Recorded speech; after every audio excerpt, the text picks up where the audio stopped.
आपल्या प्रत्येक भाषणामध्ये स्वतः मुख्यमंत्री महोदय, दोन्ही उपमुख्यमंत्री सांगतात की महाराष्ट्राचा विकास हा आम्हाला शाश्वत विकास करायचा आहे, सस्टेनेबल डेव्हलपमेंट. पण सध्या जर तुम्ही मुंबईची परिस्थिती बघितली, शाश्वत विकास सोडा, सदा श्वास सुद्धा आम्हाला घेता येत नाही, इतकी वाईट परिस्थिती आज मुंबई शहराची झाली. अध्यक्ष महोदय, गेले 10-15 दिवस AQI म्हणजे एअर क्वालिटी इंडेक्स हा 300च्या पलीकडे आहे. साध्या लोकांना, यंग मुलांना, 20, 21, 22 वर्षाच्या तरुणींना ब्रॉन्कायटिस, अस्थमा, दमाचे आजार सुरू झालेले आहेत. आणि अध्यक्ष महोदय, या सगळ्याचं एकमेव कारण आहे, कुठलाही विचार न करता केवळ विकास करायचा म्हणून हातात घेतलेले सगळे प्रोजेक्ट.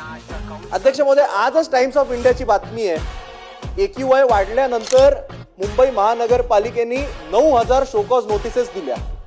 त्यापैकी 3000 शोकॉज नोटिसेस ज्या दिलेल्या आहेत त्या सरकारी कामांना दिलेल्या आहेत. म्हणजे 9000 ठिकाणी सांगितलं की तुमच्यामुळे मुंबईचं प्रदूषण वाढतंय, त्यापैकी 3000 जागा यामध्ये सरकारीच कामं चालू आहेत. मग कुठे बुलेट ट्रेनचं काम चालू आहे, कुठे माझ्या मतदारसंघातलं हायकोर्टचं काम चालू आहे. म्हणजे सरकारच याकरता जबाबदार आहे, हे स्वतः मुंबई महानगरपालिकेने सिद्ध केलेलं आहे.